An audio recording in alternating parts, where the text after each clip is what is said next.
Welcome back, everybody, for another deep dive. You know how much we all love to unpack? Really dig into those self-care tips and tricks. And we got a real treat today. We're diving headfirst into Chapter 3 of Self-Care for the Holidays. This chapter is a gold mine Yeah. about keeping our wallets happy, Yes.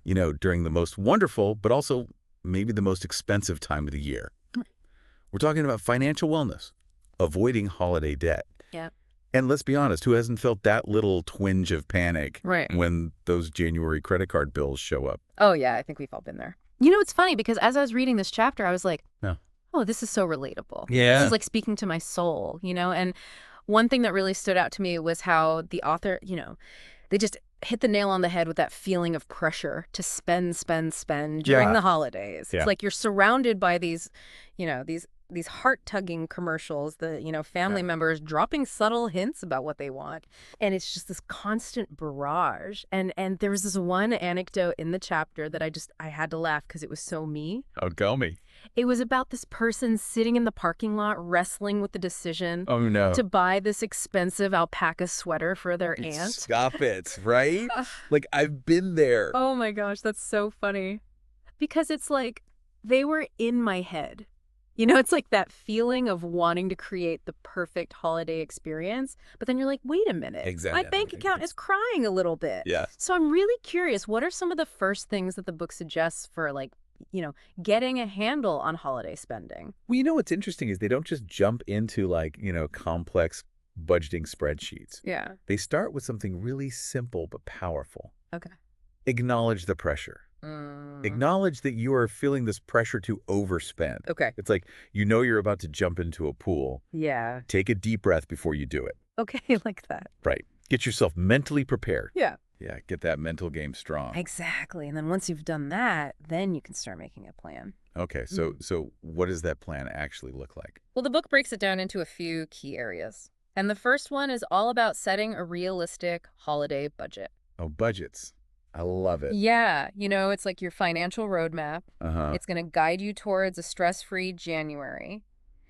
And the way they suggest doing it is, actually sit down, write out all of your essential holiday expenses. We're talking about gifts, decorations, food, travel, all that good stuff. The essentials. Yeah, and then you assign specific dollar amounts to each category. Okay. So you're not just vaguely thinking about spending. Yeah. You're giving yourself concrete limits. That's such a good point. Because Yeah. I think sometimes we have that oh yeah, I'm going to make a budget. Right. But it's like, but if you don't write it down Exactly. to really think about it. You have to make it tangible. Yes. Yeah. And it's like creating that spending GPS so you know where you're going and you can swerve around those debt potholes.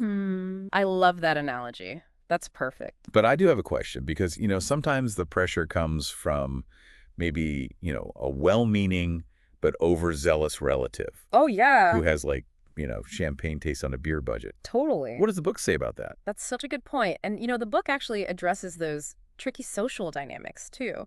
What they suggest is having an open and honest conversation with those individuals before the whole gift-giving frenzy kicks in. Yeah. You can express your gratitude for their generosity, but also explain that maybe you're focusing on experiences or homemade gifts this year, or even suggest alternative ways to celebrate that don't involve breaking the bank.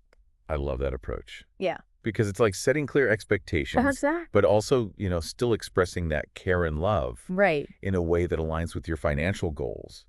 Because let's be real, financial stress is the opposite of holiday cheer. It can really put a damper on things. Totally. And that's where I think the self-care piece really comes in. Yeah. By taking control of your finances and avoiding that post-holiday debt, Yeah. it's like you're giving your future self a big hug. A big hug that doesn't come with a credit card statement attached. Exactly. So we've got our budget in place. Okay. But now we have to think about all those tempting gift ideas. Right. Well, that's where the book's emphasis on mindful spending comes into play. Okay. It's really about shifting your focus from pure spending to thoughtful gifting. I like that. Really considering what your loved ones would truly appreciate rather than just throwing money at the problem. Because sometimes the most meaningful gifts aren't the ones with the biggest price tag. Absolutely. I remember one year my family, we all chipped in to buy my grandma a tablet. Oh, Wasn't the fanciest model or anything, but she was over the moon because she could finally video chat with all of her grandkids. Oh, that's so sweet. And it meant so much more to her than like any expensive gadget because it was Yeah. about fostering that connection. That is a perfect example of the power of thoughtful giving. And the book even suggests exploring experiences as gifts, Oh, yeah. like concert tickets, cooking classes, a weekend getaway, things that create those lasting memories rather than just, adding more clutter to someone's home. And what's really cool about experience gifts is they can often be more budget friendly Yeah. than like traditional presents. That's a good point. It forces you to get a little creative, think outside the box. Instead of, that pricey gadget, maybe you plan a fun family game night Yeah. or, organize a potluck dinner where everyone contributes their favorite dish. I love that. Those are such good ideas. And it really gets back to that spirit of togetherness Yes. that the holidays are supposed to be about. Exactly. But let's be real for a sec. We all know that the holidays can be a bit of a minefield Oh, yeah. when it comes to those spending temptations. For sure. I'm talking about those impulse buys Uh-huh. that like magically appear in your shopping cart. Yes. It's like they have a mind of their own. They really do. Yeah.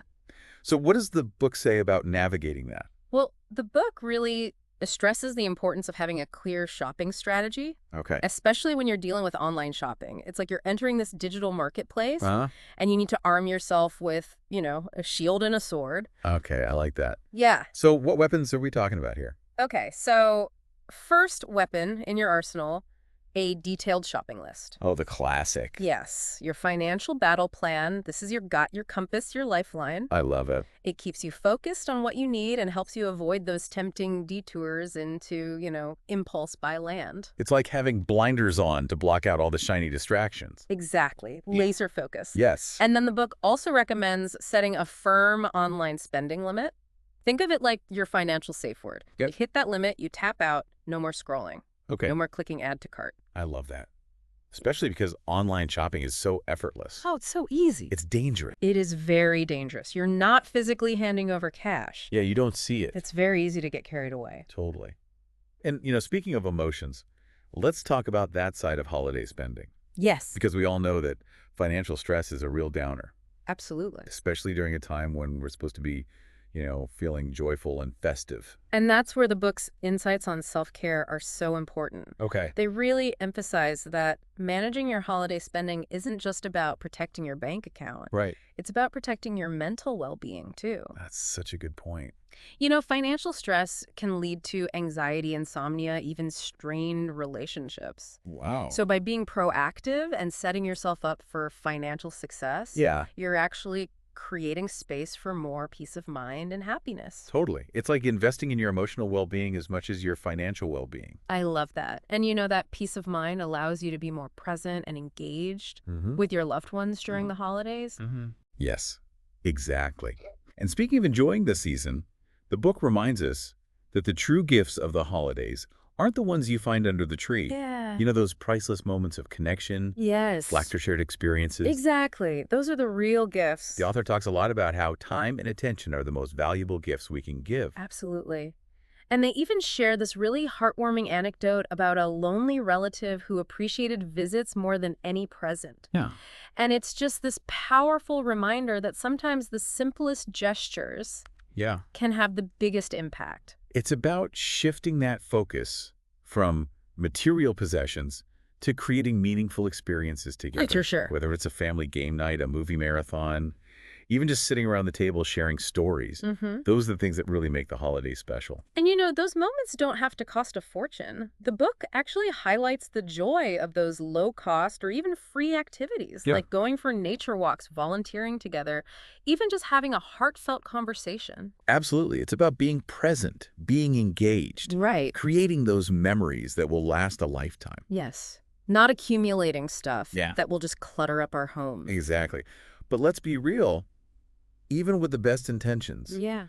we all make mistakes. Of course. We're human. So what does the book say about dealing with those post-holiday spending regrets? Well, that's where the power of reflection comes in. Yeah. The book encourages you to view those post-holiday credit card statements not as a source of shame or guilt, Right. but as valuable feedback. It's an opportunity to analyze your spending patterns. Okay. Identify areas where you can improve Mm. and set yourself up for success next year. So it's like turning those financial oopsies into valuable lessons. Exactly. Yep. Instead of beating yourself up over overspending, Mm. you're using that information to make better choices next time. I like that. It's like a learning experience. It is. And what's really interesting is the book frames this whole reflection process not just as a financial exercise, but also as a form of self-care. Yeah. It's about being kind to yourself, acknowledging that you're human and you know you're going to make mistakes, and using those experiences to grow. It's like giving yourself permission to not be perfect. Exactly. It's like, hey, I might have overspent in a few areas, but that doesn't mean I'm a failure. Yeah, It just means there's room for improvement. I love that. So do they give any tips for actually making those improvements? Oh, yeah. They have a bunch of practical tips. One thing they suggest is keeping a spending journal throughout the holiday season. Okay. And then, in January, take some time to review it. Mm-hmm. Look back and ask yourself, what worked? Well, what didn't? Were there any impulse purchases I regretted? Did certain gifts bring more joy than others? Mm-hmm. Really analyze it. It's like a post-holiday spending audit. Yes, but without the judgment. Okay, I like that. It's all about self-reflection and growth. And they even suggest celebrating your wins. Oh, absolutely. Like, did you stick to your budget in certain areas? Yeah. Did you find creative ways to save money? Right. Did you prioritize those experiences over the material things? Exactly. Acknowledging those positive steps reinforces those behaviors and it keeps you motivated. So it's not just about, what did I do wrong, but also celebrating what I did right. Exactly. It's about focusing on the positive. I love that. It Yeah. feels way more empowering. It is. And, one thing I think is important to remember is that the holidays can be a really emotionally charged time. For sure. And those heightened emotions can sometimes lead to impulsive spending. Oh, yeah. We've all been there. Huh. Caught up in the excitement, maybe feeling pressure to keep up with the Joneses, or even just, trying to escape the stress with a little retail therapy. Oh, yeah. Retail therapy is dangerous. So dangerous.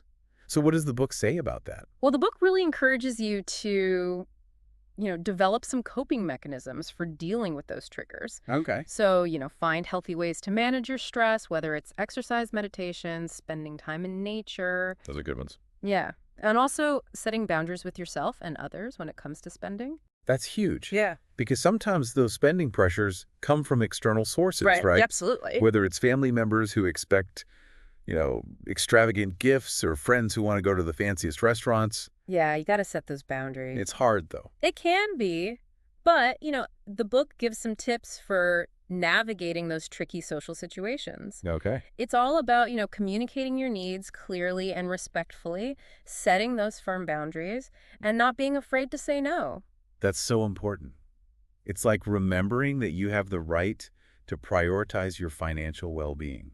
Yes, even if it means, maybe going against social norms or, disappointing someone. But true friends and family will understand, right? They should. And the book actually reminds us that true friends and family will respect your choices and they'll support your efforts to live a more financially healthy life.